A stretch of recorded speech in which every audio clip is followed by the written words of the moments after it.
The silence in the great hall is heavier than the stone walls that contain it.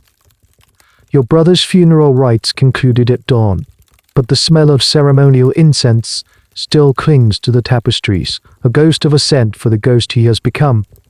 Across the hearth, the woman who was his wife sits motionless. You have known her since childhood, seen her laugh, seen her preside over feasts, but her face now is a mask of polished marble. Her grief is a fortress you cannot breach, nor are you expected to. Your father's gaze is upon you, as it has been for the past 3 days. It is not a look eternal comfort. It is the gaze of a master inspecting a tool, a general assessing a last reserve. It is a calculation. You are the second son, the spare, and the primary has just been removed from the board.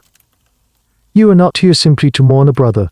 You are here to replace him, not in title, not intimate, biological sense. You must marry his widow. You must enter her bed and sire a son who will carry your brother's name, not yours. A son who will inherit his lands, not yours. The law demands it. The survival of your name demands it. This scenario, in its many forms, was not a fiction. It was a cold, legal, and social reality for countless individuals across millennia. Before we unseal these forgotten records, consider this a moment to register your presence.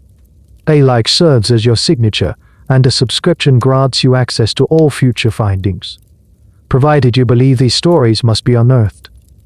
And in the comments below, we invite you to share your thoughts on who you believe is the most misunderstood figure in history. And now, the preamble is over. Let us turn to the primary sources and begin the slow work of reconstruction. To comprehend the mechanisms of customs like the Levirate marriage, one must first diagnose the foundational fear from which they grew, the absolute terror of dynastic extinction. In the pre-modern world, an individual's identity was not a self-contained concept. It was a single link in a long, continuous chain stretching back into a dimly remembered past, and it was hoped forward into an infinite future. The self was subordinate to the lineage. To die without a legitimate heir, specifically a male heir in most patrilineal societies, was not merely a personal tragedy. It was a catastrophic failure that rendered one's entire existence, and that of one's ancestors, null and void. It was existential oblivion. This was not an abstract philosophical anxiety, it was a practical and immediate threat. The primary function of a noble or land-owning family was the consolidation and transmission of property. Land, titles, wealth, and political influence were not personal assets but dynastic trusts, held by one generation on behalf of the next.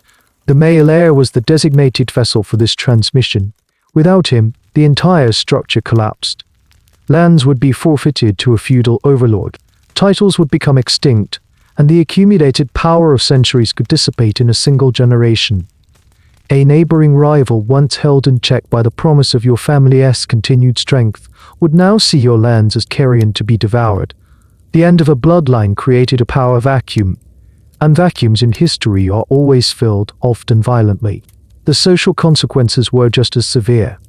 A family's standing, its network of alliances, and its very name were all predicated on the assumption of continuity. Marriages were strategic contracts between houses designed to secure their mutual futures. The bride's family was investing in the groom's lineage, and the birth of an heir was the return on that investment. A house that could not produce an heir was seen as cursed, weak, or divinely disfavored, its alliances dissolving as other families sought more stable partners. For the members of that house, the cousins, the retainers, the dependents, the failure of the main branch meant their own social and economic ruin. Beyond the material and the social, there was a profound spiritual dimension to this fear. Many cultures adhered to a form of ancestor veneration, a belief that the spirits of the dead remained dependent on the living for prayers, offerings, and remembrance. It was the duty of the living heir to perform these rites, to keep the names of the ancestors alive, and to ensure their peaceful repose in the afterlife. A broken line meant the ancestors were abandoned, left to wander, as forgotten shape. The failure to produce an heir was therefore not just a betrayal of the future, but a sacrilege against the past. It was the ultimate act of filial impiety, damning not only oneself but the entire spiritual collective of one's kin. This multi-layered dread, economic, social, and spiritual, created an environment of immense pressure, where the reproductive capacity of the family unit was paramount. It was a matter of survival, and survival necessitated extreme measures. The individual's desires, affections, and sense of self were irrelevant when weighed against the singular, all-consuming imperative. The line must not end. From this crucible of existential dread, a specific and potent legal instrument was forged, designed to act as a bulwark against the finality of a childless death.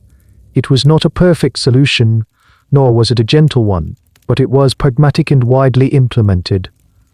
This institution is known to legal historians as the Levirate marriage. The term derives from the Latin word levire, meaning a husband's brother, and its definition is stark in its simplicity: the mandatory or customary marriage of a man to the widow of his deceased brother.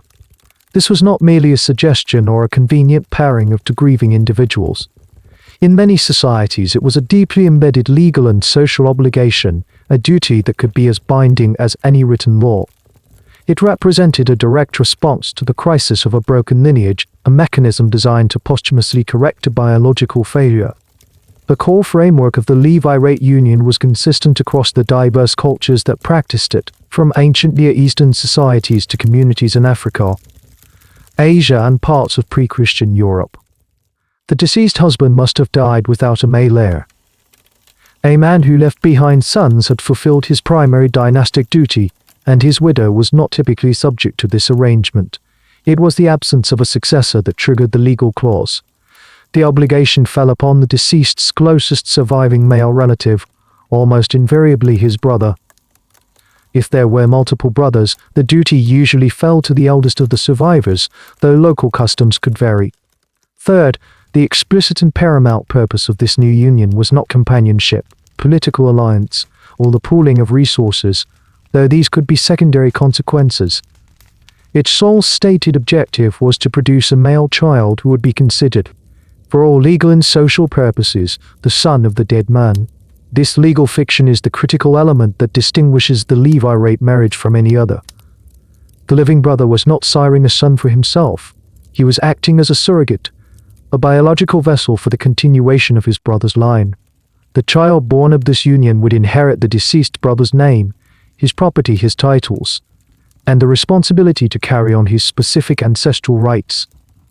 In the eyes of the law and the community, the ghost of the dead man had successfully fathered a son. This ensured that the deceased's portion of the family estate remained intact and was not reabsorbed into the larger family holdings or, worse, forfeited to an outside authority. It was a sophisticated, if socially complex, method of preserving the precise structure of inheritance and preventing the erasure of a family branch. The nature of the obligation itself varied significantly. In some legal codes, such as the one described in the biblical book of Deuteronomy, the duty was explicit. A brother who refused to perform the duty of a husband's brother could be subjected to a public ritual of humiliation, shaming him for failing to build up his brother's house. While this may not have constituted a criminal offense, the social cost of refusal was immense, leading to ostracism and a permanent stain on one's honor. In other societies, the law was less about public shaming and more about property rights. A widow might have a legal claim on her deceased husband's estate, but this claim could be contingent upon her marrying his brother. If she refused, she might forfeit her home, her dower rights, and her position within the family. Conversely, the brother's own inheritance or standing could be negatively impacted by his refusal. He was not just a man, but a custodian of the family's collective future, and his personal feelings were subordinate to that role. This intricate web of legal and economic incentives made the Levirate marriage less a choice and more an inevitability, a predetermined outcome set in motion the moment a man died without a son. It was a law forged in grief, but its architecture was one of cold, dispassionate logic, aimed at sealing the breach in the dynastic wall. The union, once sanctified by law or custom, was not an end in itself but the initiation of a process. Its success or failure hinged on a single outcome: the conception and birth of a male child. This child was the entire point of the Levirate contract, the living embodiment of its legal and social purpose. Yet his identity was, from the moment of his creation, a paradox. He was a child born of the living, yet he belonged entirely to the dead. He was, in essence, a ghost in the bloodline, a biological reality reshaped by a legal fiction designed to cheat death itself. The central function of the Levirate marriage was to facilitate a form of posthumous fatherhood, ensuring that a man could sire an heir even from beyond the grave. This legal principle is perhaps the most intellectually jarring aspect of the entire custom. In our modern understanding, parentage is primarily a biological and social fact. In the context of the Levirate system, biology was merely a means to a legal end. The brother who fathered the child was understood to be acting not in his own capacity, but as a proxy for his deceased sibling. He was, in a very real sense, lending his body to his brother's legacy. The resulting child was therefore not his son. In the unyielding ledger of lineage, the biological father was rendered invisible, a mere footnote to the act of procreation. The true, recognized, and legal father was the dead man. This was reflected in the most fundamental aspects of the child's identity. Upon birth, he would be given a name that formally aligned him with his deceased legal father. He was not John, son of James, the man who raised him. He was John, son of Robert, the man who lay in the family crypt. This naming convention was the first and most public declaration of the legal fiction. It immediately established the child's place not in his biological father's household, but in the reconstituted household of the deceased. He was the new head of a broken branch grafted into place to ensure its survival. The most significant consequence of this designation was, of course, inheritance. The Levirate heir had no claim on the property, titles, or status of his biological father. His legal and economic destiny was tied exclusively to the estate of the man whose name he carried. He would inherit the deceased brother's lands, his feudal rights, his debts, and his social obligations. This arrangement was a brilliant, if brutal, solution to the problem of dynastic fragmentation. It prevented the deceased heir's property from being divided among surviving brothers or absorbed into the main family estate, which could dilute the family's overall power over generations. By creating a direct, albeit legally constructed, heir for the deceased, the Levirate system ensured that each branch of the family tree maintained its distinct and established share of the collective wealth and power. Furthermore, the child inherited not just material assets but also ritualistic duties. In societies with strong traditions of ancestor veneration, it was the son's solemn responsibility to perform the rites that guaranteed his father's peace in the afterlife. The Levirate heir took on this sacred duty for his legal father. He was the one who would maintain the grave, make the offerings, and speak the names of the dead to keep their memory alive. The biological father, his own spiritual legacy presumably secure through his own pre-existing children, could not perform this role for his brother. It had to be a son. The Levirate custom manufactured that son, ensuring the dead brother's spiritual continuity in parallel with his material continuity.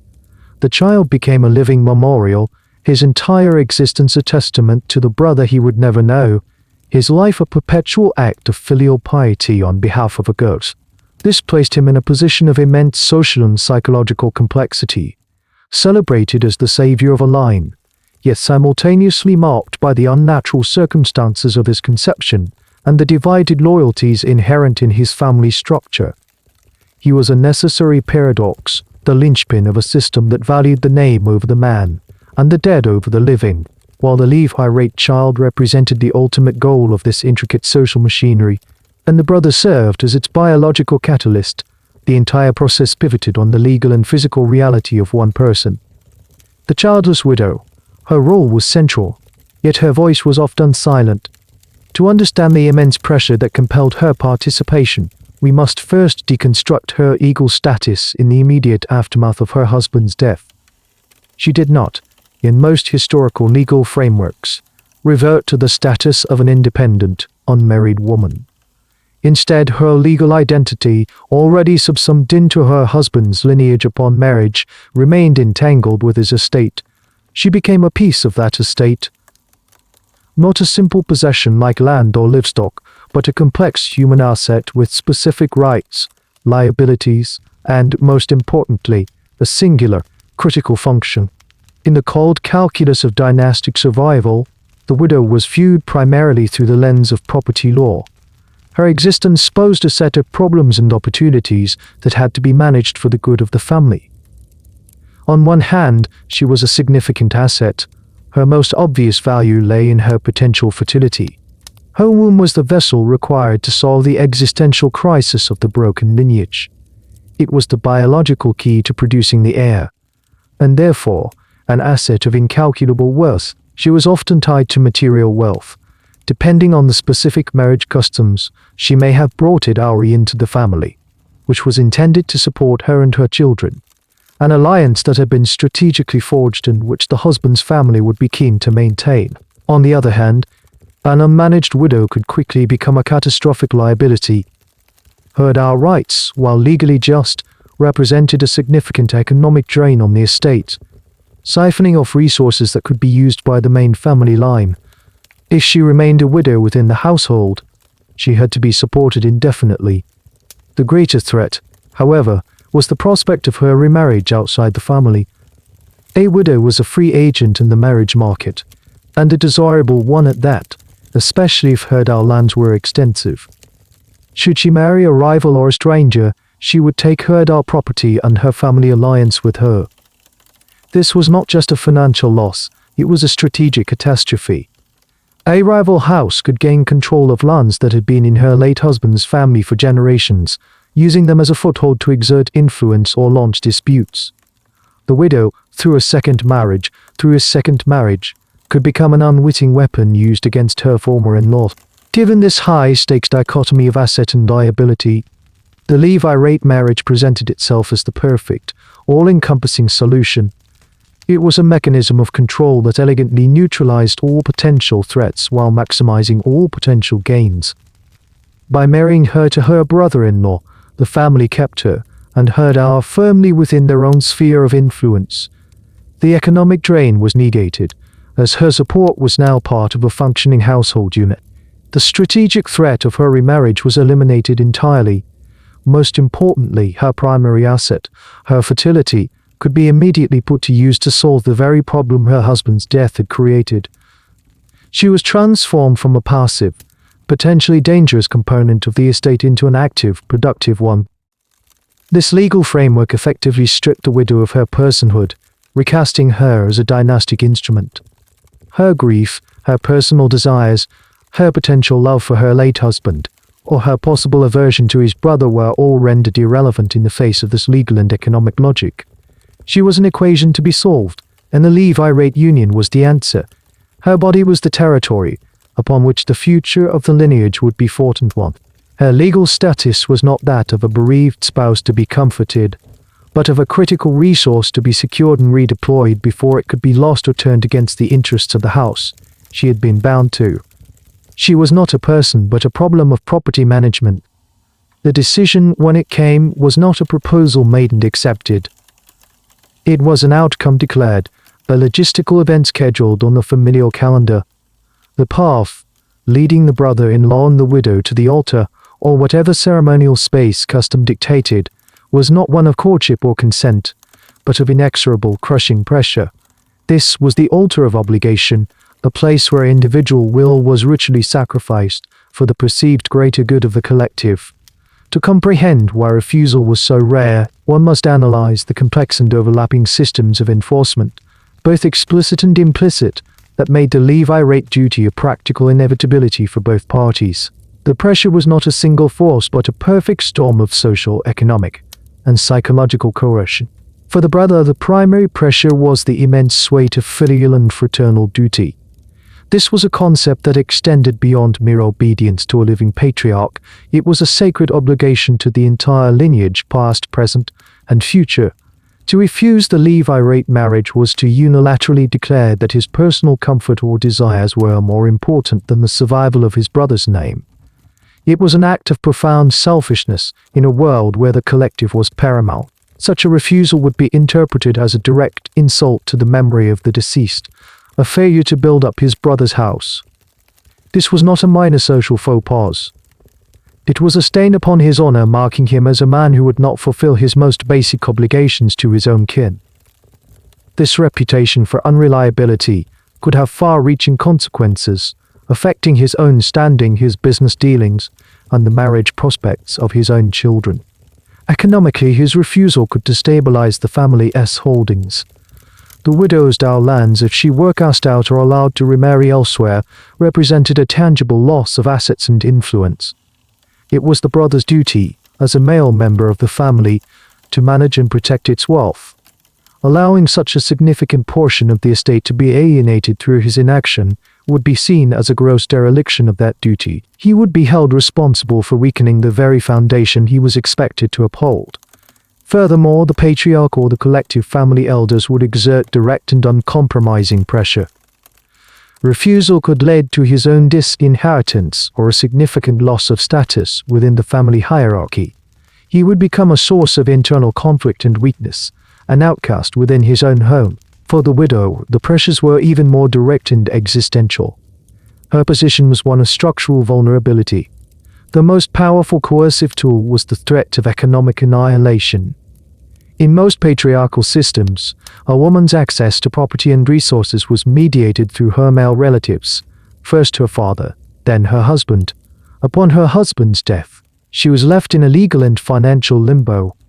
The Levirate marriage offered her a clear and immediate path to security, continued sustenance, and a defined place within the social order. To refuse this path was to risk destitution. She could be cast out her husband's home, her dower rights challenged or rescinded, leaving her with nothing. Her own birth family, having already paid a dowry and fulfilled their part of a social contract, might see her as a returned burden and be unwilling or unable to support her. Beyond economic survival, there was the pressure of social ostracism. A widow who refused the Levirate duty was defying the established order. She would be seen as insubordinate, disrespectful to her late husband's lineage, and a disruptive social anomaly. An unattached woman without the protection of a male-headed household was often viewed with suspicion and faced significant social and physical dangers. The Levirate marriage was presented as her shield, her reintegration into a secure and respectable role. To reject it was to choose a life on the margins of society, a life of profound isolation and vulnerability. For a woman who had known only a world defined by these structures, the prospect of existing outside of them would have been terrifying. The choice, therefore, was not between marrying her brother-in-law and living freely.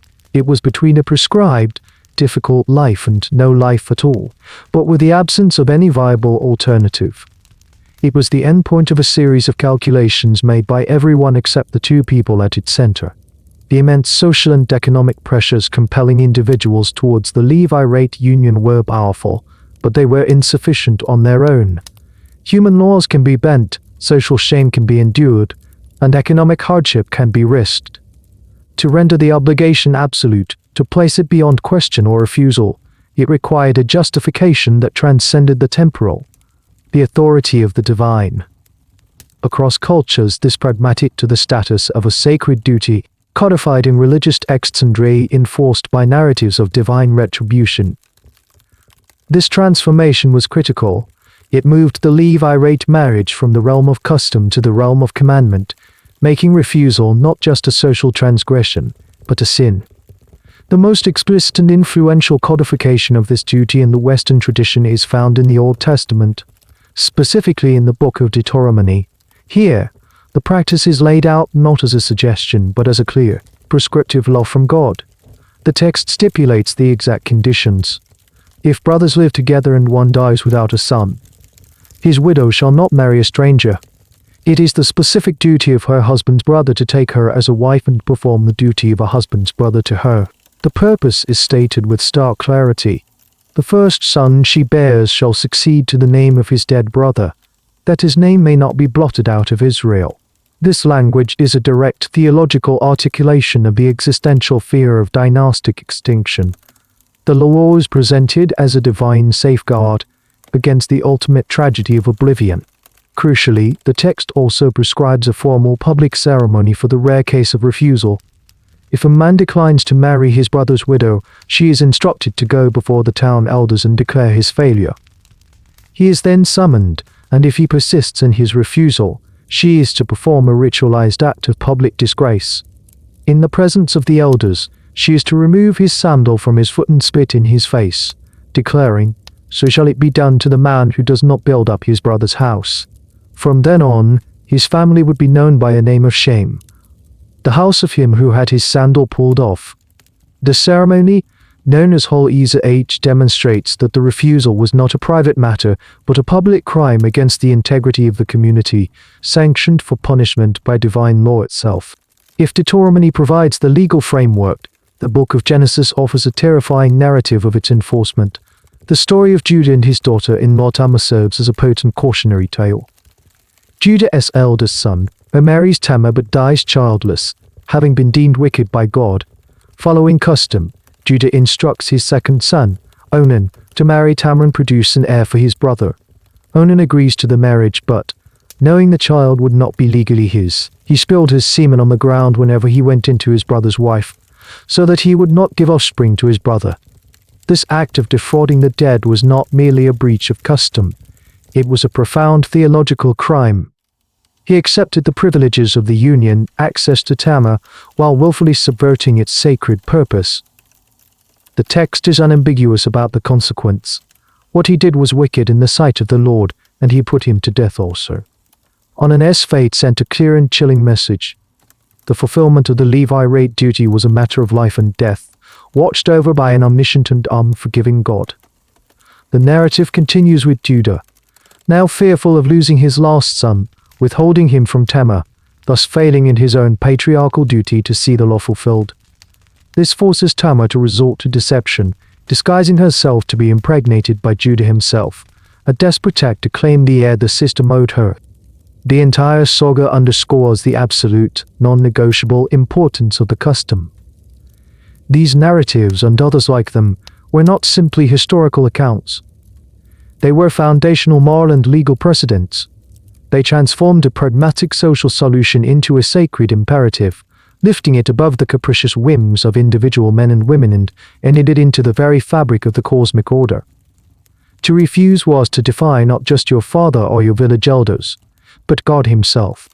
While divine commandment placed the duty beyond question, it could not erase the profound psychological cost for the man tasked with its execution. The law, in its cold pragmatism, addressed the problem of lineage but remained silent on the complex inner world of its human instruments. The brother, often portrayed as a simple functionary in this dynastic equation, was in fact a man trapped in a state of perpetual internal division. His burden was particularly acute when the Levirate obligation descended upon him after he had already established a life of his own, with a wife he had chosen and children who were undeniably his.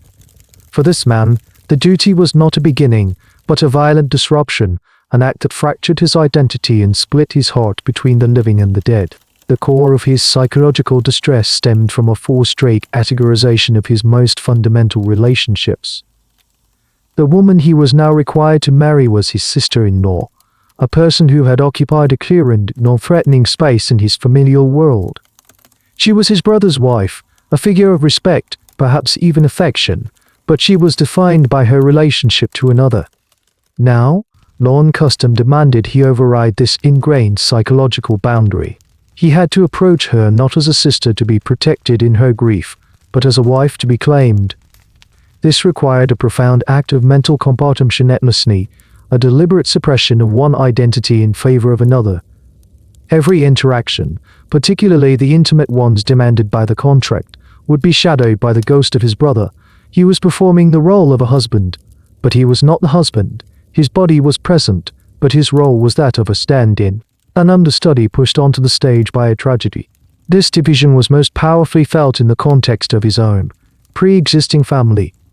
His first wife, the woman who was the mother of his own heir, now faced the introduction of a co-wife into her home. This was not a clandestine affair but a legitimized, socially mandated rival. His loyalty, once singular, was now officially divided. He was obligated to provide for and protect both women. He was required to share his time, his resources, and his physical person. This created an untenable domestic environment, charged with unspoken jealousy, resentment, and a constant, quiet struggle for status. The brother stood at the center of the storm, not as a sovereign patriarch in control, but as a man pulled into directions, attempting to placate competing interests while fulfilling a duty that satisfied neither completely. His home, once a sanctuary for his own lineage, became the fraught stage for the reconstruction of another's. Furthermore, the very purpose of the Levirate union placed his own legacy in direct competition with his brother's. The son he was trying to sire with his own power or continue his own name. This child was destined to become the legal heir of his deceased brother, inheriting a separate estate and title. In a world of finite resources, particularly land, this meant the brother was actively working to create a future rival to his own biological son. The success of his Levirate duty, the birth of a healthy male heir for his brother, could diminish the inheritance and prospects of the very child who was supposed to carry on his name. This created a paradoxical incentive structure. His duty to the dead required him to potentially undermine the future of his own living son. He was a man forced to build two houses at once, knowing that the foundation of one might be laid with stones taken from the other.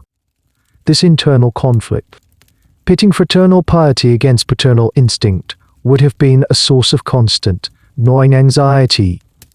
He was a man at war with himself, his heart divided not just between two women, but between two futures, one of which belonged to a ghost.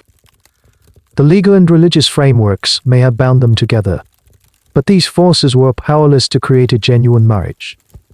Once the rites were concluded and the two individuals were formally declared husband and wife, they were left to navigate the stark and hollow reality of their new existence.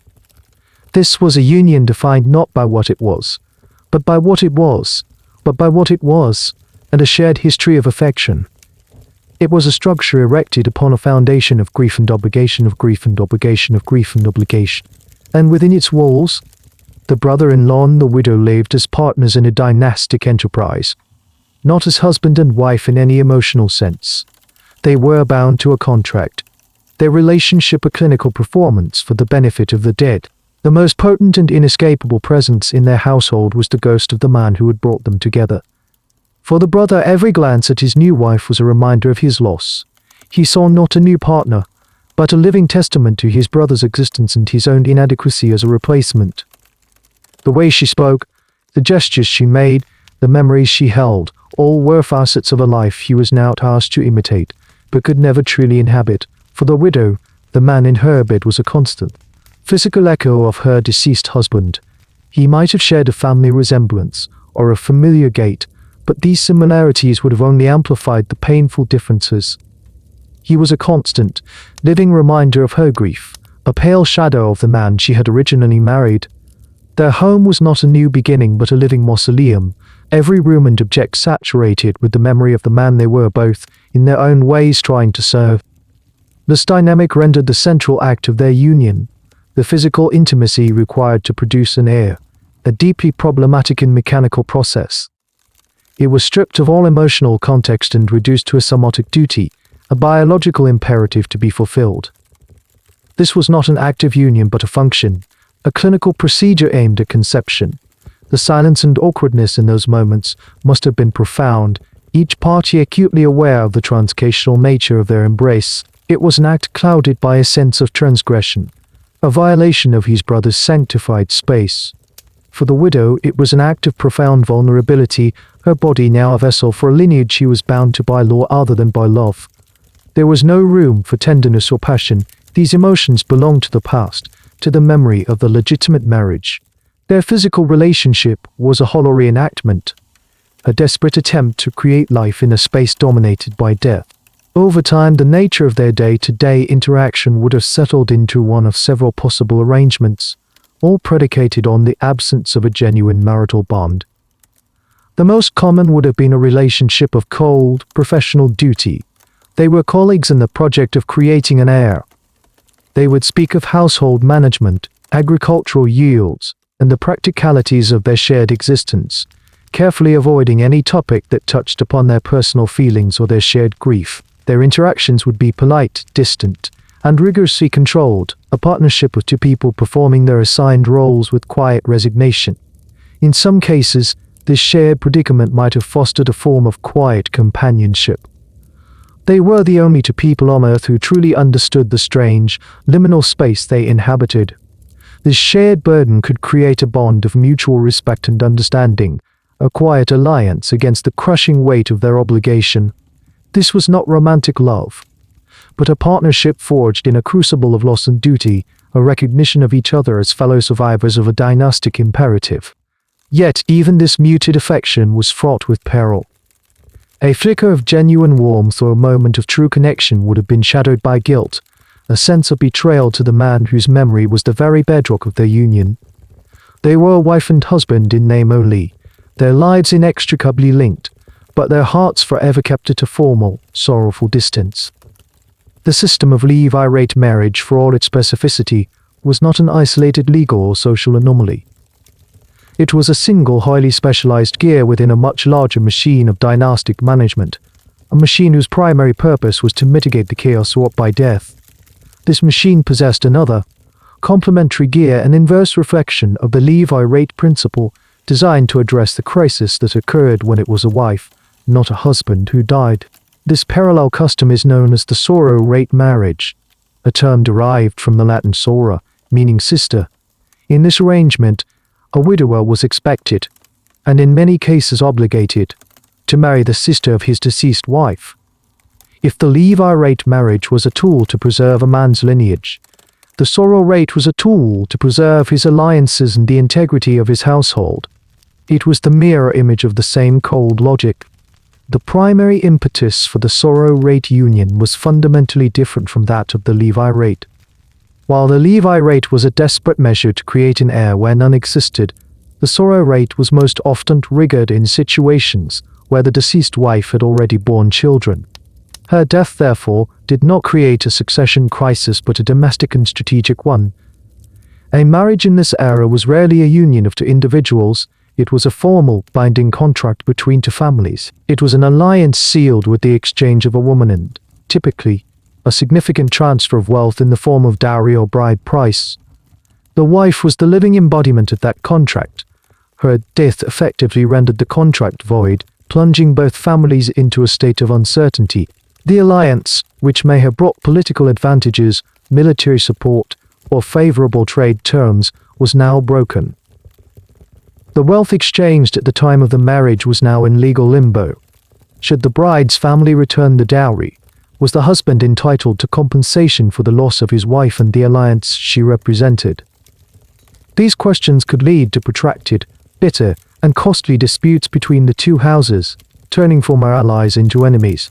The sororate marriage was the simplest and most effective solution to this web of problems.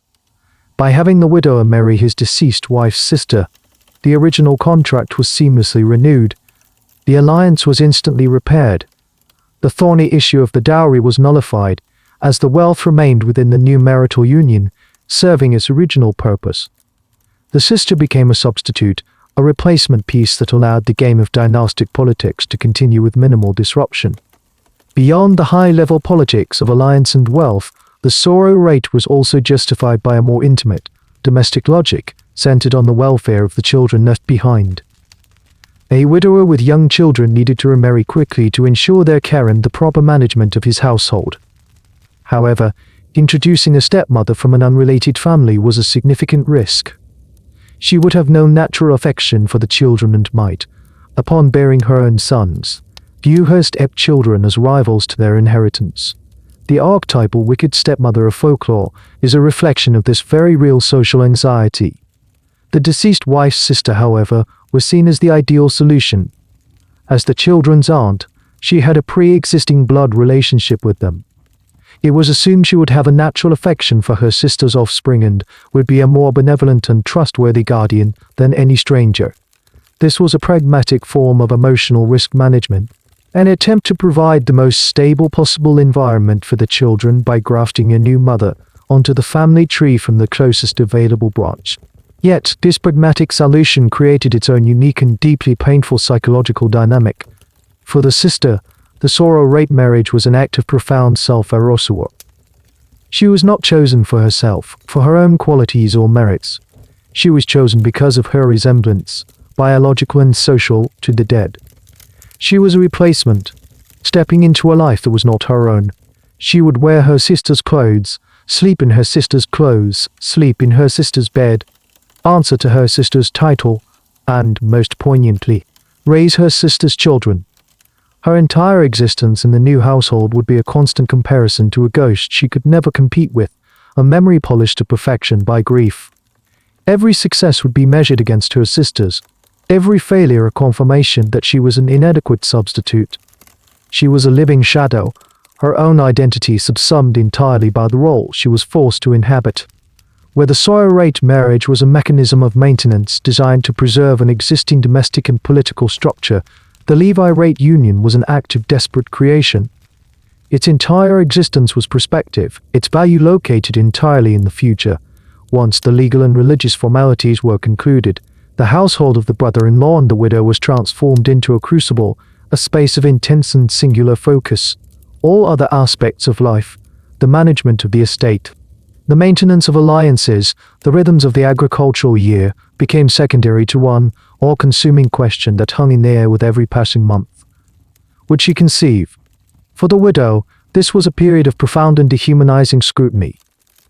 Her identity as a person, her grief, her intelligence, her character, was systematically erased and replaced by a new, brutally reductive designation. She was no longer a wife or a sister-in-law. She was a womb, a biological vessel whose sole purpose was to carry the future of a dead man's line. This transformation of her identity was not a subtle psychological process. It was a public and institutional reality. Her body ceased to be her own private domain and became, in effect, the collective property of the lineage. Its monthly cycles were no longer a private matter, but a public ledger of success or failure, watched with hawk-like intensity by the entire household. The patriarchs and elders who had engineered this solution would monitor her with a vested, impatient interest. The brother-in-law, himself under immense pressure to fulfill his duty, would see her continued barrenness as a reflection of his own failure, or worse, as a deliberate frustration of the family's will. Even the servants would become observers and gossips, their whispers in the kitchens and corridors a constant barometer of the rising tension. There was no escape from the surveillance. Every meal she ate, every prayer she offered, every change in her physical appearance was subject to interpretation and analysis. The pressure from the brother-in-law's existing family, particularly if he already had a wife, would be of a different and more insidious nature. His first wife had a powerful, vested interest in the Levirate widow's failure. Any son the widow produced would be a direct competitor to her own children for familial resources, status, and favor, even if the inheritances were legally distinct. The estates were often intertwined, and a new powerful heir in a related branch was a strategic threat. The first wife would therefore be a source of constant, quiet hostility, her scrutiny aimed not at encouraging success, but at documenting failure. She would be the first to note the signs that the widow was not pregnant, the first to whisper suggestions of barrenness or divine disfavor. The widow was thus trapped, a target of impatient hope from one faction of the family and malevolent observation from another.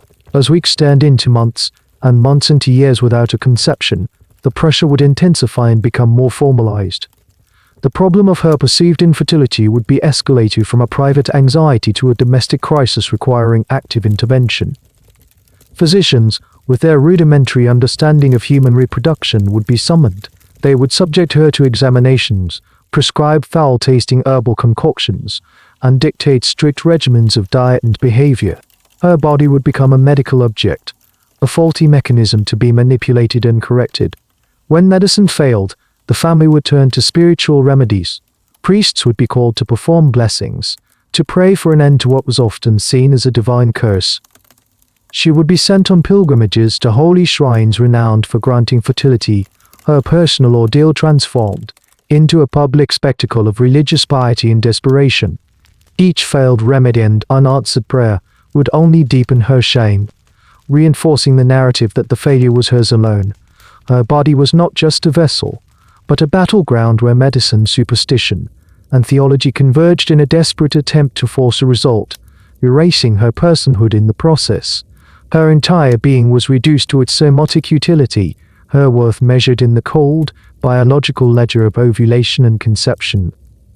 The day the Levirate widow finally gave birth to a son was not a day of simple, uncomplicated joy. It was a day of profound, solemn relief. It was the successful conclusion of a desperate and protracted campaign. The infant, swaddled and presented to the family patriarch, was not merely a child, he was a legal document made flesh, the living proof that the dynastic breach had been sealed. He was a celebrated anomaly, a paradox who, from the moment of his first breath, was destined to navigate a life of fractured identity. He was biologically one man's son but legally and socially another's, a child of two fathers, one living and one dead. This schism would define every aspect of his existence, creating a profound and inescapable identity crisis. The first and most decisive act of this separation occurred almost immediately. At his naming ceremony, he was formally unpublicly designated the son of the deceased brother. The man who had biologically fathered him, who stood by watching the ceremony, was legally rendered a non-entity in the child's official lineage. In the eyes of the law, the community, and the historical record, he was not the father. His role, now fulfilled, was reduced to that of a temporary biological instrument. In turn, was taught from his earliest moments to understand this complex arrangement. The man who raised him, who fed him and taught him to walk, was not to be called father. He was uncle. The term father was reserved for the ghost, the man in the portrait hanging in the Great Hall, the name carved on a tombstone in the family chapel. This created a deeply confusing and unnatural emotional landscape for the developing child. His daily life was a contradiction. The somatic reality of his existence, the warmth of a hand, the sound of a familiar voice, the comfort of a physical presence, all belonged to his uncle. This was the man who provided for him, disciplined him, and guided him. A natural bond of love and loyalty would inevitably form between them. Yet this bond was perpetually overshadowed by a sense of impropriety, a feeling that this affection was somehow a betrayal of his true legal father. The child was instructed to show reverence, honor, and filial piety to a man he had never met, an abstract concept of a patriarch constructed from family stories and solemn duties. His love was demanded by the dead, while his affection was naturally given to the living, creating a state of perpetual psychological dissonance. His relationship with his mother was equally complex. She was mother, a constant and undeniable presence, yet she was also legally the wife of his uncle. He witnessed their daily interactions, the strange, formal dynamic of a marriage founded on obligation. He was the living reason for their union, the knot that tied them together, yet he was also a constant reminder of the man who was absent. The child was thus born into a family triangle, where the third point was a ghost, a silent, unseen presence that dictated the rules of engagement for the living. This fractured identity was most keenly felt in his interactions with his half-siblings, who were legally his cousins. The children of his biological father's first wife shared his blood but not his legal reality. He looked like them, he grew up alongside them, but he was fundamentally different. He was the heir to a separate estate, a different name. To his cousins, he was an outsider brought into the inner circle, a liminal figure who was both family and not. This could easily foster an environment of resentment and rivalry. They might see him as an imposter, enjoying the benefits of a lineage he was only biologically half part of. He, in turn, might look upon them with a sense of envy. They had a simple, uncomplicated identity. Their father was their father. They belonged to a coherent family unit. He, by contrast, was a graft on the family tree, a necessary addition but never a natural branch, a living symbol of a dynastic crisis. And he carried the immense existential weight of being the sole reason a name had not been blotted out. His entire life was a performance of filial duty to a ghost, a performance that required the constant suppression of his true biological and emotional reality. The fractured identity of the Levirate child was not forged in a vacuum. It was the product of a domestic environment that was itself fundamentally broken, a household cleaved into by the imposition of the Levirate duty. While the brother and the widow were the primary actors in this dynastic drama, and the child its ultimate object, a third figure often stood in the wings, a silent but potent force of opposition. The first wife, her presence, a constant and inconvenient reality, cast a long shadow over the entire arrangement. She was the living embodiment of the original, legitimate lineage, and her household was the territory that had been invaded.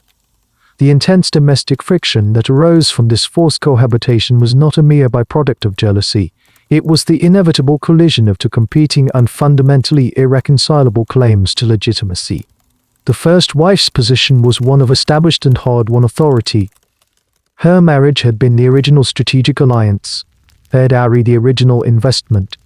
She was the recognized matriarch of the household. Her authority over the domestic sphere, the servants, the stores, the raising of her own children, was absolute. Her sons were the undisputed heirs to her husband's name and property. Her world was, until the death of her brother-in-law, stable and secure. Now legally her co-wife was a direct and catastrophic assault on this stability. It was not an affair to be weathered or a rival to be banished. It was a legally sanctioned usurpation of her status. She was no longer the sole wife, her position now shared with a woman she was forced to accept into her home, a woman who represented grief, obligation, and a direct threat to the future of her own children. The primary battlefield in this domestic Cold War was the allocation of resources. In a pre-modern household, resources were finite. The husband's attention, the household's income, the finest food from the kitchens, the most skilled servants, all of these were part of a zero-sum economy. Every portion allocated the Levirate widow was a portion denied to the first wife and her offspring. The widow required her own chambers, her own servants, her own allowance for clothing and necessities. If and when she produced the Levirate heir, that child would also require sustenance, care, and education, further draining the household's assets. The first wife would have viewed this not as the fulfillment of a sacred duty, but as a parasitic drain on the estate that rightfully belonged to her own sons. Her antagonism was therefore rooted in a rational, maternal, and economic calculus. The success of the Levirate union came at the direct material cost of her own lineage. This conflict would rarely manifest as open warfare. It was more often a subtle campaign of attrition fought on the psychological terrain of the household. The first wife, as the established power, held a significant advantage. She could wield her authority to isolate the widow, turning the servants against her with whispers and carefully placed accusations of wastefulness or impiety. She could monopolize her husband's time and affection, ensuring that his interactions with the widow remained confined to the bare minimum required by duty. Her conversations would be laced with subtle reminders of her and son's primacy and the artificial, temporary nature of the Levirate arrangement. She would become the guardian of the household's memory, constantly invoking the name of the true family, subtly framing the widow and her child as outsiders, unnecessary but unwelcome imposition. Into this toxic environment, the children were born and raised. The first wife's sons, taking their cues from their mother, would learn to see the Levirate heir not as a cousin or half-brother, but as a rival and an interloper. The Levirate child would grow up in a home where he was the object of his uncle's duty, but the target of his aunt's barely concealed resentment. The household was not one family but two armed caps, sharing a single roof. The husband to both women and the father to both sets of children was trapped in an impossible position. He was bound by law and honor to his brother's widow, but bound by affection and natural duty to his first wife. Every decision, no matter how small, was a potential source of conflict. To favor one was to alienate the other. His home, meant to be a sanctuary and a symbol of his power, was instead a place of constant, quiet warfare, a testament to the profound human cost of a system designed to serve the dead at the expense of the living. Beneath the overt domestic warfare over resources and status, a deeper and more insidious current of conflict ran through the Levirate household, a conflict not of material goods, but of fundamental social and psychological boundaries. The arrangement, while legally sanctioned and divinely commanded, operated in the perilous gray area adjacent to one of humanity's oldest and most universal taboos. Incest, the constant, no-level hum of his transgression, the feeling of a sacred line being blurred, gave rise to whispers, both internal and external. These were not necessarily accusations of a crime, for no crime had been committed. They were, rather, the audible expression of a profound and unshakable human discomfort with the nature of the union itself. To be precise, the Levirate marriage did not, in most legal systems constitute incest.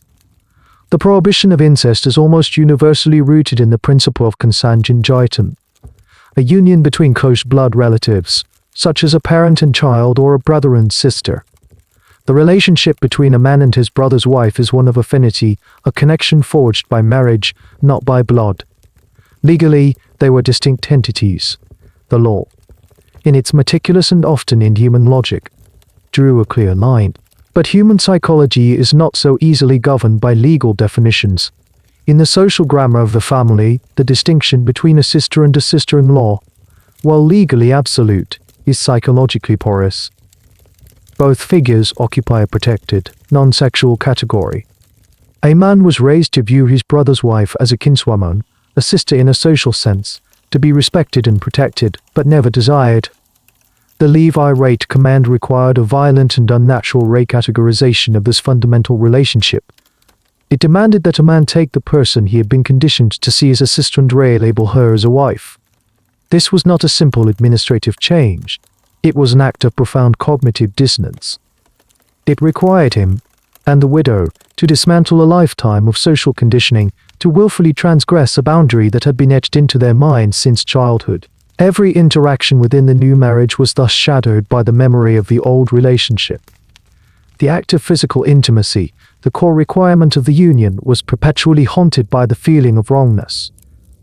It was an act stripped of legitimacy by ingrained social instinct, even as it was granted legitimacy by law and religion.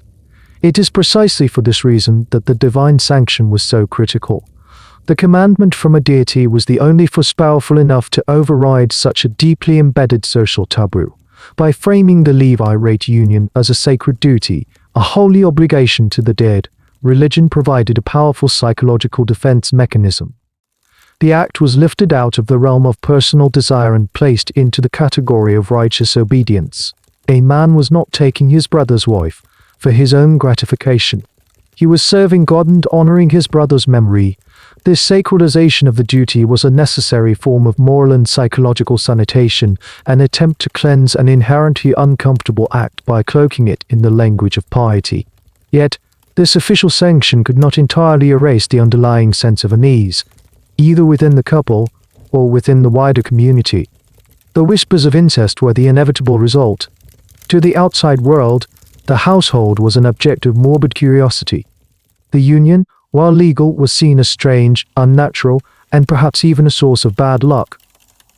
It violated the expected order of things.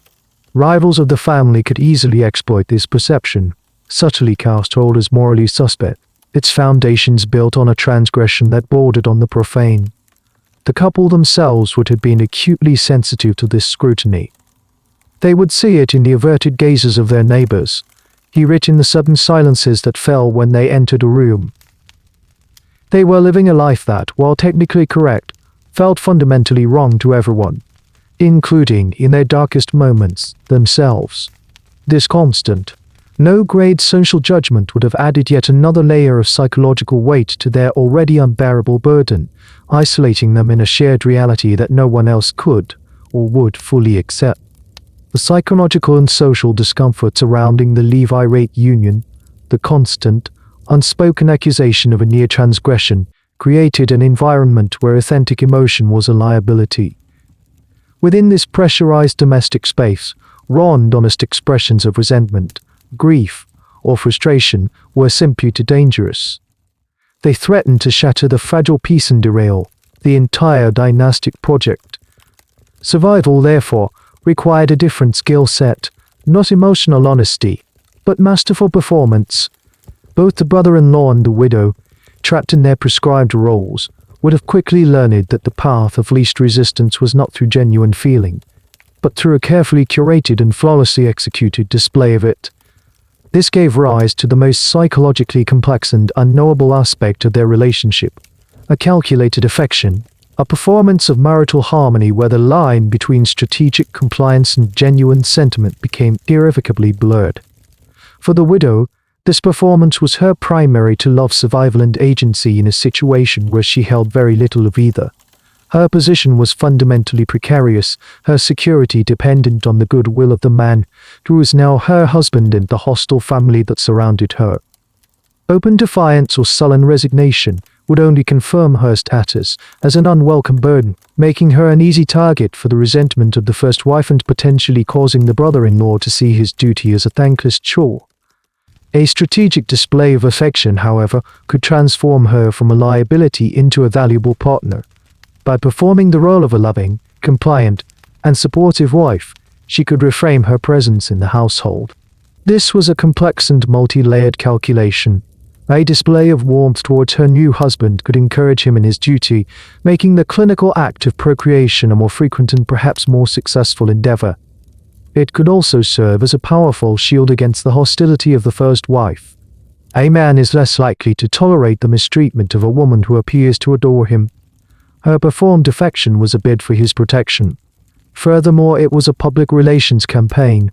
A smiling, seemingly content Levirate wife projected an image of a successful and harmonious union to the outside world, helping to quell the very whispers of incest and impropriety that plagued the family. Every gentle touch, every respectful word, every feigned look of admiration was a carefully placed stone in the defensive wall she was building around herself and her future child. It was not hypocrisy, it was statecraft, practiced on the intimate stage of the marital bed and the dinner table. The brother-in-law had his own compelling reasons to engage in this performance. He was the master of a divided and volatile household. His primary objective was to maintain order and ensure the Levirate contract was fulfilled with minimal disruption. A cold, purely functional approach to the widow risked breeding resentment and an uncompliant spirit, potentially jeopardizing the ultimate goal of conception. A calculated display of kindness and consideration, however, was a potent management tool. It could foster a sense of gratitude and loyalty in the widow, making her a more willing and cooperative participant. It could also serve to assuage his own conscience, reframing his role from that of a reluctant functionary to a benevolent protector, a man who was not just fulfilling a legal duty, but was doing so with grace and compassion. This performance of benevolence solidified his public image as an honorable and just patriarch, a man who could master even the most difficult of domestic situations. The great tragedy of this dynamic is that the performance, repeated daily, could easily begin to feel real. In the shared prison of their obligation, a genuine bond might have taken root, a quiet understanding forged in shared grief, a mutual respect for the difficult role each was forced to play. A flicker of true tenderness, born of proximity and shared experience, could have emerged. But this possibility was the ultimate psychological trap. Because the need for performance was always present, the authenticity of any emerging emotion could never be trusted. The widow could never be sure if her husband's kindness was genuine, or merely a tool to ensure her compliance. He could never be certain if her affection was real or simply a strategy for her own survival. Even they themselves might have been unable to distinguish between the mask and the face beneath. In this system, genuine love, if it were to appear, was indistinguishable from the most brilliant deception, forever poisoned by the suspicion that it was just another calculated move in a game neither of them had chosen to play. The calculated affection, the meticulously performed harmony, the entire fragile architecture of the Levirate household, all of it was an investment in a future outcome. It was a means to an end, and that end was the birth of a son, but the biological realities of human reproduction are indifferent to legal codes and dynastic imperatives. Conception is not a certainty. For every Levirate union that succeeded, there were others that failed. Households where the months of watchful waiting bled into years of quiet dread. When it became clear that the widow's womb would remain empty, the system, in its cold and unforgiving logic, turned against her. The failure to produce the required heir triggered a catastrophic collapse of her already precarious status, revealing the true and terrible price of barrenness. As long as the possibility of conception existed, the widow retained a specific conditional value. She was a vessel of potential, a critical asset in the family's portfolio, and was treated with the cautious respect one affords a valuable but delicate instrument. But protracted barrenness changed the equation completely. The potential that had defined her evaporated, and her status underwent a brutal re-evaluation. She was no longer a solution to a dynastic problem, she was the problem. The very reasons for the Levirate marriage were inverted. The union, designed to secure her rights within the family, now became the mechanism that trapped them with a non-productive dependent. The alliance with her birth family, which the marriage was meant to preserve, now soured as the failure to produce an heir was seen as a breach of contract, a failing of the goods they had provided. The first consequence was a shift in the prevailing narrative within the family and the community. Her barrenness was rarely, if ever, interpreted as a neutral biological fact. In a world where divine providence was seen to govern all aspects of life, her infertility was framed as a moral or spiritual failure. It was a sign of a divine curse, a punishment for some hidden sin, either her own or her late husband's. The first wife and her faction within the household would seize upon this narrative, using it to legitimize their existing hostility. The widow was no longer just an interloper. She was an accursed presence, a source of ill fortune who was preventing the family from moving forward. The whispers of incest, once kept at the margins, would grow louder, reframed as the cause of this divine displeasure. The union itself was tainted, and she was its living, sterile symbol. This social and spiritual condemnation had immediate and severe economic consequences. The widow was now seen as a pure liability, an economic drain with no prospect of providing a return on the investment. She was consuming the household's resources, food, clothing, space, while failing to perform the one function for which she was being kept. The pressure on the brother-in-law to resolve this untenable situation would become immense. He had fulfilled his part of the duty by marrying her. Her body had failed in its duty to conceive. The implicit contract was broken. The resolution could take several forms, all of them ruinous for the widow. In the least severe scenario, she was simply marginalized into a state of domestic oblivion. She would be stripped of any remaining status, becoming little more than an unpaid servant in the house that was legally her own. She would be given the most menial tasks, her presence tolerated but ignored, a living ghost haunting the halls as a perpetual reminder of failure. A more formal and definitive solution was repudiation. In many legal systems, a wife's inability to bear children was considered legitimate grounds for divorce. The brother-in-law, bowing to the pressure from his family, could formally cast her aside. This act was an economic and social death sentence. Upon repudiation, her dower rights, the portion of her first husband's estate meant to support her, would be aggressively contested. The family would argue that her failure to produce an heir constituted a breach of the Levirate contract, thus nullifying her claims. She would be sent back to her own birth family in the deepest disgrace, a woman twice widowed, once by death and once by law, and now proven barren. Her own family, having already invested a dowry in her first marriage, might see her return not as a tragedy to be soothed but as a dishonor and a financial burden to be endured. With no husband, no home, and no wealth, her future was one of complete dependency and profound shame. She was the ultimate casualty of the system, a human component deemed defective and discarded by the unpitying machinery of the bloodline. While the barren widow paid the ultimate price for the failure of the Levirate contract, the successful fulfillment of the duty, the birth of a healthy male heir, did not necessarily resolve the tensions within the family. Instead, it often gave rise to a new and more complex set of internal conflicts, this time centered on the man who had served as the biological father. His duty was now complete. He had honored his brother's memory and secured his lineage. But in doing so, he had created a living, breathing paradox that would profoundly complicate his own dynastic and paternal calculations for the rest of his life. He was now forced to navigate the treacherous terrain of the brother's inheritance dilemma, a constant internal struggle between his duty to the dead and his obligations to the living. The core of this dilemma was the fundamental division of his paternal legacy. He was the father of two distinct bloodlines, each with its own separate and legally defined destiny. His first set of children, born to his original wife, were his heirs. They would carry his name, inherit his lands, and continue his line. They represented his personal immortality, the primary focus of any patriarch's ambition.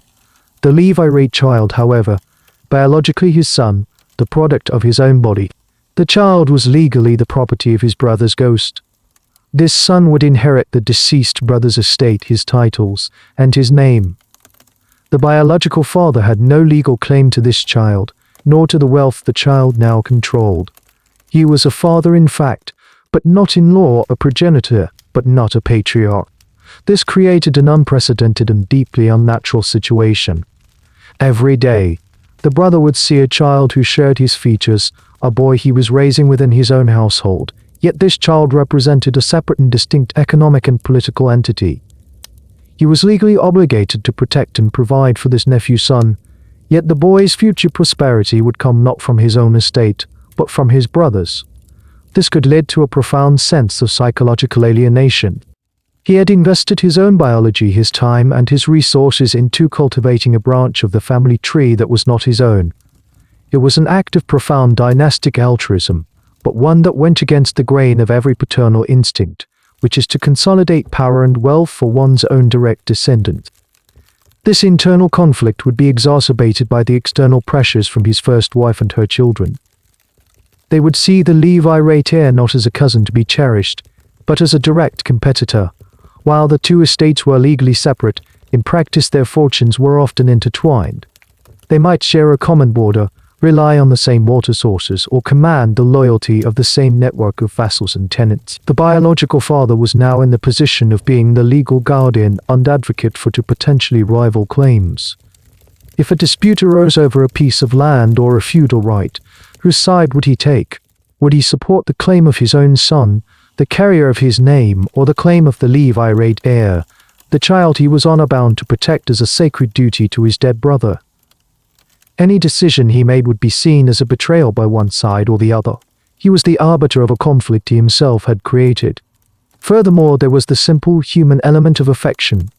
It would be impossible for a man to raise a child from infancy without developing a powerful emotional bond. He would feel a father's pride in the boy's accomplishments and a father's concern for his well-being. Yet, this natural affection was always in tension with the legal reality. He was pouring his emotional energy into a child who, in the cold eyes of the law, was not his. The Levirate heir was a constant, living reminder of his divided loyalties, a testament to a duty that had forced him to sire a son for another man.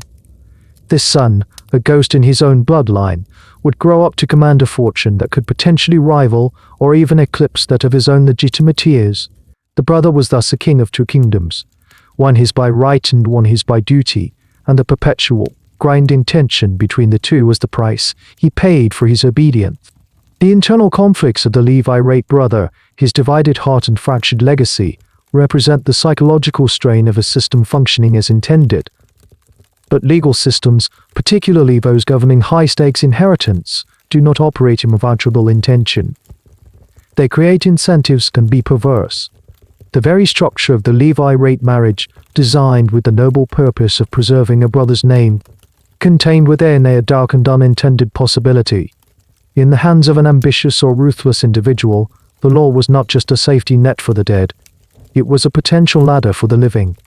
It created a situation where a brother's death, if he was childless, was not merely a tragedy to be remedied but an opportunity to be seized. The Levirate system, in its coldest application, laid the seeds of fratricide. The logic is as simple as it is brutal. The primary trigger for the Levirate obligation was a brother's childless death. Under normal circumstances, this would be an unpredictable event caused by illness, accident, or warfare. Claim the widow and the estate under the legal protection of the Levirate duty. The law itself, meant to be a shield for the deceased, could be weaponized, transformed into the legal justification for the spoils of a murder. Consider the scenario of an elder brother who is sickly, weak, or simply slow to produce a son with his wife. A younger, more vigorous brother might look upon this situation not with fraternal concern, but with strategic impatience. He sees a valuable estate being managed by a failing leader. He sees a desirable wife, perhaps with a powerful family under large dowry, yoked to a man who cannot fulfill his dynastic function. The elder brother's continued existence is a barrier to the younger's ambition. His death, however, would be a gateway. By orchestrating a convenient accident, a fall from a horse, a sudden illness that mimics a common ailment, the younger brother could remove the obstacle. The law would then not just permit, but command him to take the widow and assume effective control of the brother's property through the future Levirate heir.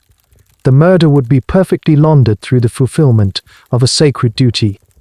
This perverse incentive was not limited to the simple acquisition of an estate.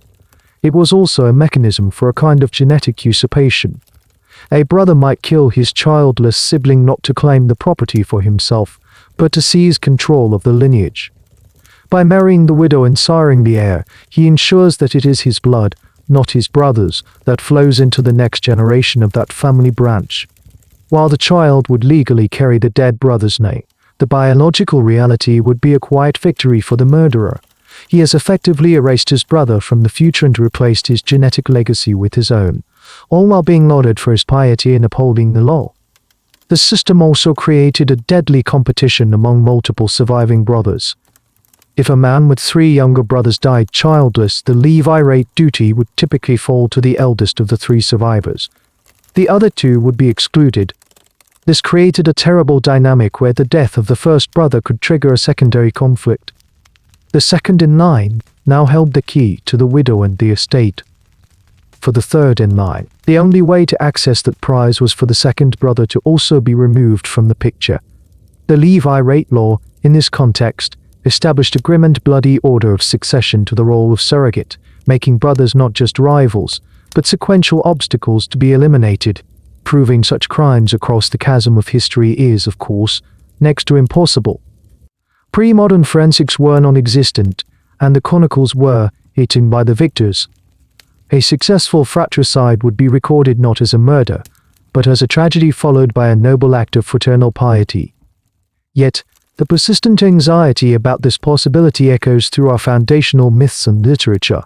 The configuration of fratricide followed by the marriage to the victim's widow is a recurring and potent trope, a narrative that taps into a deep-seated historical fear precisely because it was a known structural possibility. The Levirate law, intended to be a testament to brotherly love, inadvertently provided the perfect blueprint for the ultimate betrayal. It weaponized grief and sanctified acquisition, creating a dark path where murder could be cloaked in the sacred robes of duty. The Levirate system in its darker applications met a perverse path to power for an ambitious man, but its primary architectural purpose was the systematic elimination of agency for the woman at its center. In the vast majority of cases, the widow was a passive object, a legal and biological entity to be transferred, managed, and utilized according to the needs of the patrilineage. The relentless pressures, economic, social, and religious, were designed to make compliance the only rational, indeed the only possible course of action. Yet, no system of control is ever truly absolute. Within the rigid legal codes that govern this practice, there sometimes existed tiny, almost imperceptible cracks. Formal exceptions and prescribed loopholes that, in theory, allowed a widow to refuse the marriage. These mechanisms, however, were not pathways to freedom. They were invitations to a different kind of ruin, and the social cost of invoking them was so catastrophic that it served primarily to reinforce the power of the rule itself. The most well-documented of these loopholes is the one described in the same Old Testament law that commands the Levirate duty. The ritual of H, the public shaming of a brother who refused his duty, had a necessary corollary. It could only be initiated if the widow herself brought the complaint to the elders. This implies a critical, if limited, power vested in her. If she did not wish to marry the brother, she could simply not bring the complaint. She could let the matter lie, and he could not be compelled. More actively, if the brother insisted on the marriage against her will, she could theoretically refuse her consent, thereby forcing him into the position of either relinquishing his claim or being publicly shamed for failing to persuade her. This appears, on the surface, to be a significant grant of agency. Furthermore, some legal traditions and local customs allowed for a widow to formally petition for an exemption. This was not a unilateral right but a request to be judged by a council of elders or the family patriarch. To have any hope of success, she would need to present a compelling and socially acceptable reason for her refusal.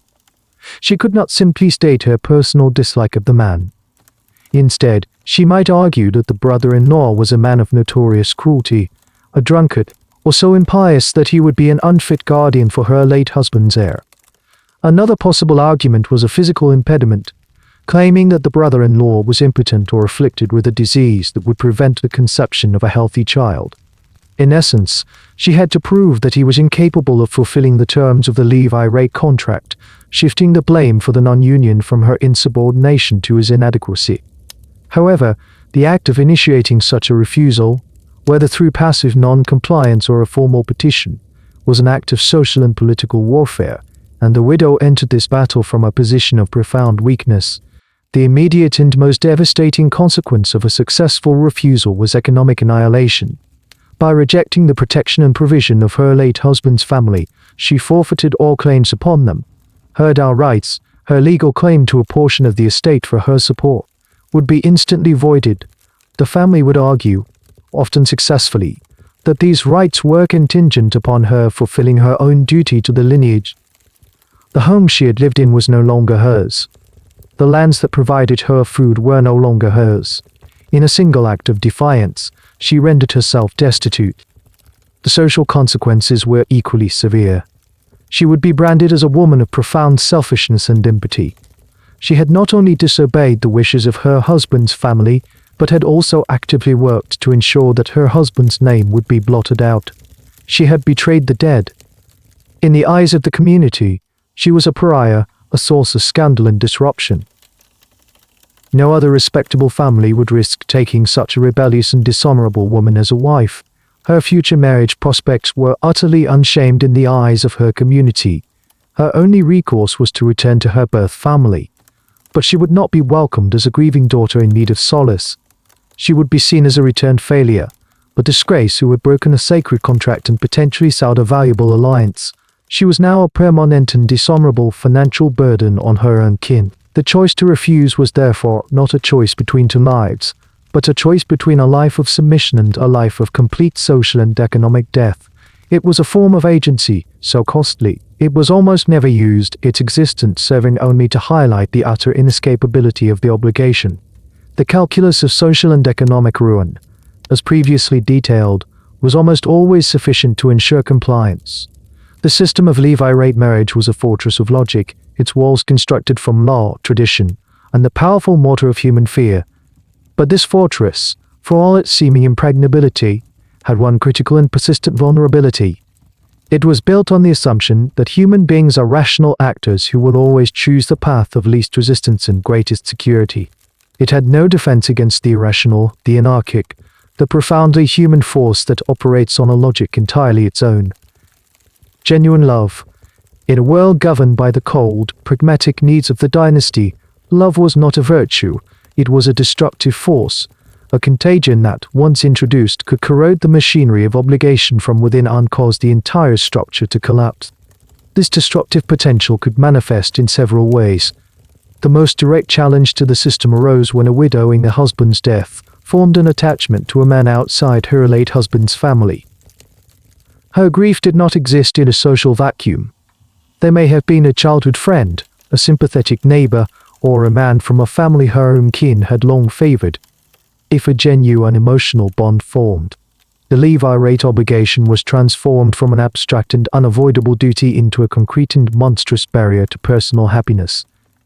The widow was no longer simply resisting a life of submission, she was fighting for a specific, alternative future. This gave her a motivation that transcended the simple fear of destitution. A woman in love is capable of radical acts. The catastrophic social costs of refusal, which would deter a pragmatic woman, might seem a worthy price to a woman fighting for the only life she felt was worth living. Her love became an act of rebellion, transforming her from a passive victim of the system into its active and implacable enemy. The brother-in-law was equally susceptible to this disruptive force. He too was a human being with his own emotional life, which the Levirate duty callously disregarded. He may have already been in love with another woman, perhaps even formally betrothed, his own marriage plans set in motion. The sudden death of his brother and the imposition of the Levirate duty would be a personal cataclysm, forcing him to abandon or indefinitely postpone his own chosen future. The duty was not an honorable obligation but a hateful prison. This could lead to a form of quiet sabotage. He might go through with the marriage to avoid public shame, but, like the biblical Onan, find ways to ensure that no heir was ever conceived. His love for another woman would become a powerful counter-incentive, driving him to subvert the very system he was supposed to be upholding. Would make him a deeply unreliable instrument for the perpetuation of his brother's line. The most complex and tragic scenario, however, was not the love that existed outside the Levirate union, but the love that unexpectedly bloomed within it. Proximity, shared grief, and a mutual recognition of their strange and difficult predicament could, over time, forge a powerful and authentic bond between the brother-in-law and the widow. What began as a calculated performance of affection could imperceptibly transform into the real thing. But this was not a redemptive or happy outcome. Within the Levirate framework, this genuine love was perhaps the most destructive force of all.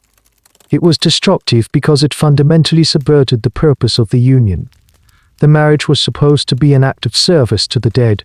The child was to be the legal son of a ghost. But if the living couple fell in love, the union ceased to be about the dead brother and became about them. Their emotional connection would race into the marriage on the living, a profound act of betrayal to the memory it was meant to honor. Furthermore, this love would be a declaration of war on the first wife. Her husband's bond with the widow would no longer be a containable duty but a genuine emotional attachment, making her a true rival. The domestic Cold War would escalate into a hot one, threatening to tear the household apart with a jealousy that was now entirely justified. Finally, a man who truly loved his Levirate wife and the son she bore him would be psychologically incapable of maintaining the cold, legal distinction the system demanded. He would begin to see the boy not as nephew, but as his son. This affection would inevitably lead him to favor the boy, to blur the lines of inheritance, and to potentially divert resources from his legitimate heirs to the child of his heart. Love, in this context, did not create harmony. It created chaos, favoritism, and an intractable conflict of interest that threatened the very dynastic stability the law was designed to protect. In this rigid world, love was a poison because it was a choice. The birth of the Levirate heir, as we have seen, did not resolve the deep-seated tensions within the family. It merely transformed them. The conflicts of the marital bed and the nursery floor were destined, upon the child's coming of age, to escalate into the formal and unforgiving arena of the courtroom. The complex legal fiction that had created the heir, the idea of a child belonging to two fathers, was a brilliant solution in theory, but in the practical world of land, titles, and wealth, it was a recipe for a tangled, bitter, and often ruinous web of inheritance battles. These legal disputes, which could tear families apart for generations, were the system's final, destructive legacy. The primary source of conflict lay in the inherent ambiguity of the heir's position.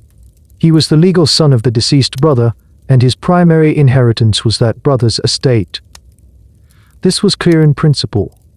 However, he had been raised in the household of his biological father, his uncle, and was, in every social and emotional sense, a part of that family unit. This lifelong proximity created a powerful, if legally unfounded, sense of entitlement as the uncle's biological son. He would naturally feel he had some claim to the uncle's affection, favor, and by extension, his wealth, especially if the uncle had shown him genuine paternal love. This feeling, however rational on a human level, was a direct threat to the legal and biological sons of the uncle, who saw their own inheritance as a sacred and indivisible right. The legal battles often began with the subtle blurring of boundaries during the heir's minority. The uncle, acting as both buyer and legal guardian, was in control of both his own estate and the Levirate estate. This created a profound conflict of interest. He was the steward of two separate fortunes. It would be all too easy and all too human for him to favor his own biological sons in the management of these assets. He might use funds from the Levirate estate to improve lands that would ultimately be inherited by his own children, or sell a valuable piece of the Levirate property to finance the marriage of his own daughter. These were not acts of overt theft, but a slow, creeping erosion of one estate for the benefit of the other. When the Levirate heir came of age and took control of his inheritance, he would often find it diminished, its resources strategically diverted. His first act as master of his own house would be to sue the man who was both his uncle and his father for mismanagement of his trust. Conversely, an uncle who developed a deep affection for his Levirate son might do the opposite. He might pour his own resources into the Levirate estate, improving its lands and increasing its value, ensuring the child of his heart had a grander future than his other, less favored sons. He might also attempt to bequeath personal property, jewels, money, items not formally attached to the land, to the Levirate heir in his will. These acts of paternal favoritism would be seen as an unforgivable betrayal by his legitimate heirs. Upon his death, their first act would be to challenge the will in court.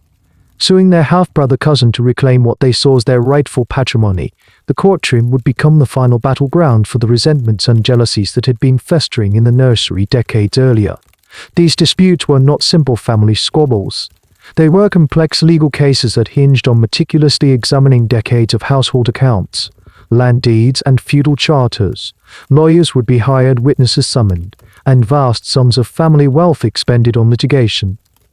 The family's private dysfunctions, the favoritism, the resentments, the divided loyalties, were laid bare for public scrutiny, creating a permanent and irreparable rift between the two branches of the family. The Levirate heir, who had been created to ensure the survival and strength of the lineage, now became the very reason for its fragmentation and weakness. Neighboring rivals would watch these internal legal wars with satisfaction, seeing the great house consume itself from within. The system, designed to preserve the precise boundaries of inheritance, had created a figure whose very existence was a perpetual boundary dispute, a living lawsuit waiting to be filed. The tangled web of law designed to cheat death ultimately ensnared the living in a cage of its own making. The protracted legal battles that so often defined the coming of age for a Levirate heir were more than just disputes over land and titles. They were the public, externalized expression of a much deeper and more private wound. Long before the lawyers were summoned in, the deeds were scrutinized. The damage had already been done. It had been inflicted quietly, systematically, over the course of a childhood spent navigating an impossible psychological landscape. The heir's entire life was the playing out of a legal fiction, and the cost of that performance was measured in a currency of deep and permanent psychological scars. He was the system's greatest success, and its most silent victim. The foundational trauma was one of a permanently fractured identity. From his earliest conscious moments, the child was taught that the man he saw, heard, and touched as a father was an unseen presence, a name, a memory. This created a fundamental schism between his lived, sensory reality and the official, legal reality he was commanded to accept. A child's sense of self is built upon a foundation of simple, stable truths. This is my mother, this is my father, this is my home. For the Levirate heir, this foundation was built on a deliberate and sanctioned paradox. He was asked to love and obey the man who raised him, while simultaneously directing his ultimate filial piety and loyalty to a ghost. This cognitive dissonance was not a temporary confusion but the permanent, unchangeable bedrock of his existence. He could never fully belong to the living, for his primary duty was to the dead. He could never fully connect with the dead, for his entire experience was with the living. He was thus condemned to a state of perpetual liminality and emotional exile in his own home. This crisis of identity was compounded by the immense and crushing burden of his instrumental purpose. He was not a child born of love or passion, but a solution engineered to solve a problem. His very existence was a function, a means to an end. From the moment of his birth, he was celebrated not for who he was, but for what he represented, the continuation of a name. This conditional acceptance taught him a devastating lesson. His worth was not inherent. It was tied directly to his role as the heir. This objectification would have profoundly shaped his personality, likely leading to one of two pathological outcomes. He might become an obsessive perfectionist, driven by a deep-seated fear that any personal failing would render him a disappointment, a faulty instrument who had not lived up to his purpose. Alternatively, he might develop a deep and abiding resentment for the very lineage he was created to save, seeing it as a cage that had defined and constrained him since birth. In neither case was he free to simply become a person. He was forever trapped in the role of a dynastic savior. His relationships with others were inevitably poisoned by this foundational falsity. His bond with his mother was complicated by the knowledge that she, too, was a party to the contract that had defined his life. He was the product of her duty, the living evidence of her submission. With his half-siblings, who were legally his cousins, he experienced the pain of proximity without true kinship. They were his daily companions but also his lifelong rivals, a constant and painful reminder of the normal family structure he was denied.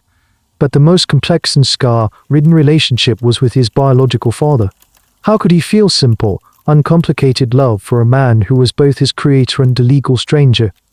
The relationship would have been a tangled knot of affection, resentment, duty, and unspoken truths. He could never say, "I love you, father," and his uncle could never say, "I am proud of you, my son."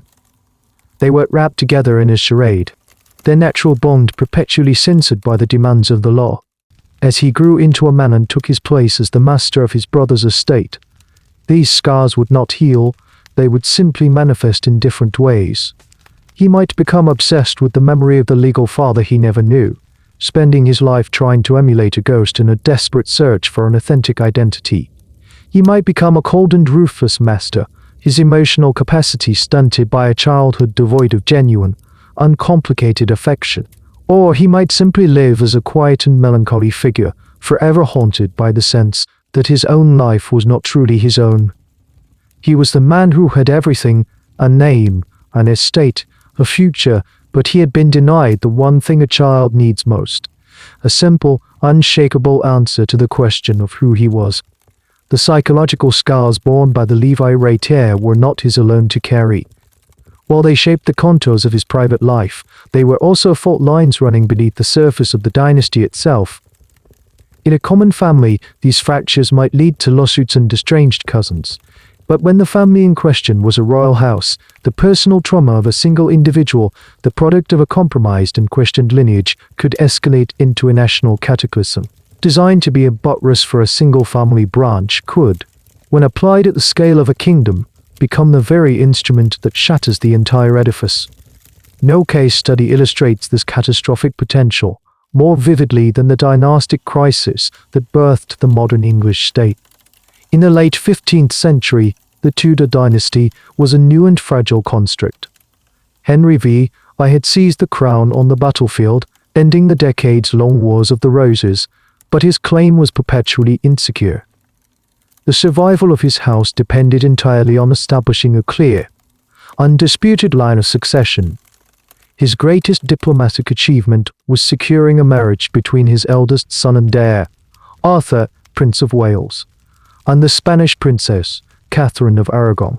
It was an alliance that cemented the Tudors' legitimacy on the European stage. But in 1502, tragedy struck. Arthur died suddenly, leaving Catherine a young, childless widow in a foreign land. The Tudor succession and the critical Spanish alliance were thrown into jeopardy. The solution reached by Henry VI and Catherine's parents, Ferdinand and Isabella of Spain, was a classic Levirate maneuver, driven by the same cold logic that governed smaller estates.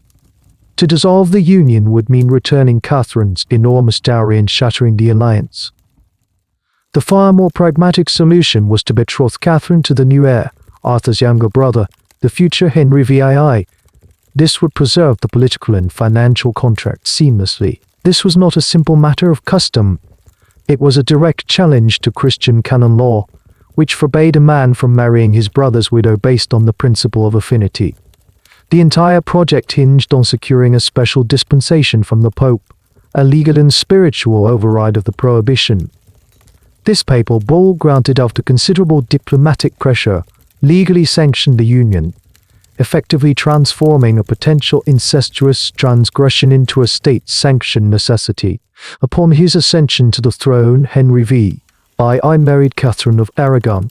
For nearly 2 decades, the Levirate solution appeared to be a success. But beneath the surface, the foundational problem of the Tudor dynasty, the desperate need for a male heir, remained unsolved. Catherine's reproductive history was a heartbreaking litany of miscarriages, stillbirths, and infant deaths. By the mid-1522s, it was clear that the union had produced only one living child, a daughter, Mary, a monarch haunted by the memory of the civil wars caused by disputed succession. A female heir was no heir at all. the dynasty he believed would not survive. It was here that the psychological toxicity of the Levirate system began to poison the king's mind and, through him, the entire kingdom. Henry's increasing desperation led him to reinterpret his personal tragedy as divine judgment. He became obsessed with a passage in the book of Leviticus that directly contradicted the Levirate endorsement in Deuteronomy. If a man takes his brother's wife, it is an impurity. He has uncovered his brother's nakednesses. They shall be childless. His lack of a son, he concluded, was not a matter of biological chance, but a curse from God. The papal dispensation that had allowed the marriage was, in his eyes, a fraudulent attempt to sanctify a union that God himself had forbidden. The Levirate marriage, the very act that was supposed to have secured his dynasty, was now reframed as the source of its impending doom. This personal conviction, born from a fusion of dynastic anxiety and religious terror, set in motion a chain of events that would permanently alter the course of Western history. Henry's quest for annulment, his desire to cast Catherine aside and marry Anne Boleyn in the hopes of siring a legitimate male heir, was blocked by a pope who could not reverse the decision of his predecessor, without fatally undermining papal authority. Faced with this impasse, Henry did the unthinkable. He severed the English Church from Roman authority, declared himself its supreme head, and granted his own annulment. The Levirate solution, designed to prevent a dynastic fracture, had become the direct cause of a schism that tore Christendom in two, leading to the dissolution of the monasteries, decades of brutal religious persecution, and a complete reordering of English society. The quiet whispers of incest that haunted a typical Levirate household had, in the court of a king, become a roar that toppled a church and forged a nation. The seismic rupture of the English Reformation, precipitated by Henry VI's Levirate anxieties, was an exceptionally dramatic and high-stakes consequence of the custom. Yet, it was also a sign of a much broader and slower-moving historical shift. The very fact that the marriage to a brother's widow had become a matter of intense theological and legal debate, requiring the intervention of popes and kings, indicated that the practice's unquestioned, self-evident authority was already beginning to wane. The gradual erosion of Levirate and sororate marriage customs was not a single event but a long, complex process of decay, driven by the rise of new legal, social, and philosophical forces that were fundamentally incompatible with the ancient logic of the bloodline. One of the most powerful of these coercive forces was the centralization of legal authority in the hands of the state and the church. In earlier, more tribal or feudal societies, matters of inheritance and marriage were largely governed by local custom and the private law of the family. The patriarch or the council of elders was the final arbiter. As kingdoms consolidated, and the canon law of the Christian Church became a more pervasive and standardized legal system, these local customs were brought into conflict with a more universal, and often contradictory, set of principles. As seen in Henry VI's case, the Church's doctrines on affinity and consanguinity, while complex and sometimes inconsistent, provided a powerful external framework for challenging what had once been purely internal family arrangements. A man could no longer simply be compelled by his father to marry his sister-in-law. The proposed union now had to be vetted by a religious authority that operated on a different set of priorities. This external oversight introduced a new layer of friction, making the once automatic process of Levirate succession a matter for legal argument and official approval. Parallel to this legal evolution was a slow but profound shift in the concept of property itself. The old model viewed land and titles as a sacred trust, belonging not to an individual but to the lineage in perpetuity. The person holding the title was merely a temporary custodian. However, with the rise of commerce, the growth of cities, and the increasing monetization of economies, a more individualistic concept of ownership began to take hold. Wealth became more liquid, more personal, and less tied to ancestral land. A man who made his fortune as a merchant or a lawyer was less likely to see his property as a sacred dynastic trust and more as a personal asset to be disposed of as he saw fit. This change was reflected in the growing sophistication of wills and testaments, which allowed individuals to exert greater personal control over the posthumous distribution of their assets. A man could now choose to leave his property to a distant cousin, a loyal friend, or even a charitable institution, bypassing the rigid, preordained channels of customary inheritance. This growing emphasis on individual testamentary freedom directly undermined the core logic of the Levirate system, which was predicated on the automatic, non-negotiable transfer of an estate to a legally constructed heir. Perhaps the most profound change, however, was the gradual emergence of a new idea in the West, the concept of the individual as the primary unit of society. This was a slow-burning revolution, with roots in Renaissance humanism and the philosophical currents of the Enlightenment, but its implications were vast.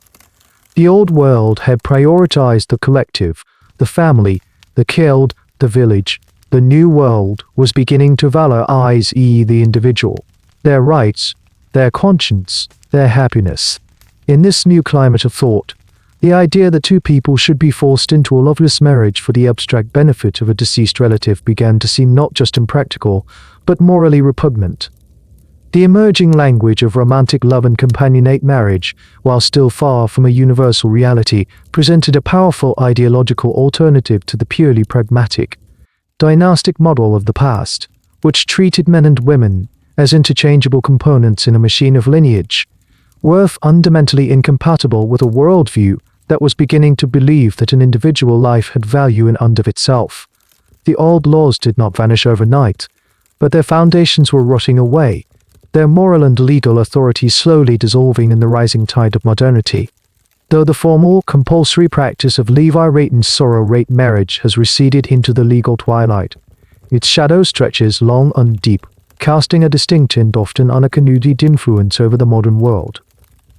The ancient rules, born of a desperate need to order the chaos of death and inheritance, did not simply disappear. They were sublimated, their core principles absorbed and repurposed into the very DNA of our contemporary legal and social structures. We no longer force a man to marry his brother's widow, but the fundamental questions that the Levirate system sought to answer: who is a legitimate heir? What defines a parent?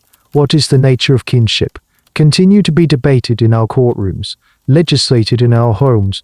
The legacy of these customs is found not in the letter of our laws, but in the fundamental assumptions about family that we are still struggling to define. The most direct and tangible legacy can be seen in the evolution of inheritance law. The central purpose of the Levirate union was to ensure the orderly transfer of property to a designated successor, thereby preventing the fragmentation of an estate. This principle of preserving a lineal succession remains a cornerstone of most modern intestacy laws, the rules that govern who inherits property when a person dies without a will. These laws are, in essence, a codified and rationalized version of the same ancient impulse. They establish a clear hierarchy of succession: spouse, children, parents, siblings, designed to pass assets down a predictable and orderly family line. While the mechanism has changed from a forced marriage to a legal statute, the objective is identical: to create a default, automatic system that prevents the chaos of a power vacuum and the endless disputes that would arise from an unassigned estate. We have replaced the surrogate father with the surrogate of the state, which now performs the same function of posthumously ordering a person's affairs according to a predetermined kinship map. Furthermore, the Levirate system's central paradox, the separation of biological and legal parentage, is a concept that has become increasingly relevant and complex in the modern era. The Levirate child, with his biological father and his separate legal father, was a forerunner to the kinds of complex family structures created by modern reproductive technologies and social arrangements. Consider the legal status of a child conceived via sperm donation. The anonymous donor is the biological father, yet he has no legal rights or responsibilities. The legal father is the non-biological parent who raises the child. Similarly, in cases of surrogacy, one woman provides the biological material and carries the child, while another is the legal and social mother. Adoption, a practice as old as humanity, is itself a form of this same principle, a legal act that deliberately severs the tie of blood in favor of a new, socially constructed kinship. Debating the rights and responsibilities that stemmed from legal and social roles. The legal fictions that once felt so alien and archaic in the Levirate context are now a routine feature of modern family law, as we continue to negotiate the complex relationship between genetic reality and the definition of a parent. Finally, the most profound legacy of these ancient rules is in how they shaped our very definitions of what a family is. The Levirate and Sororate customs were extreme expressions of a worldview that saw family not as a private arrangement for emotional fulfillment, but as a public, strategic institution designed for the transmission of property, status, and power. They defined kinship through obligation and function rather than affection and choice. While we have largely rejected this model in favor of a more emotionally centered, nuclear family ideal, the older definition has not entirely vanished.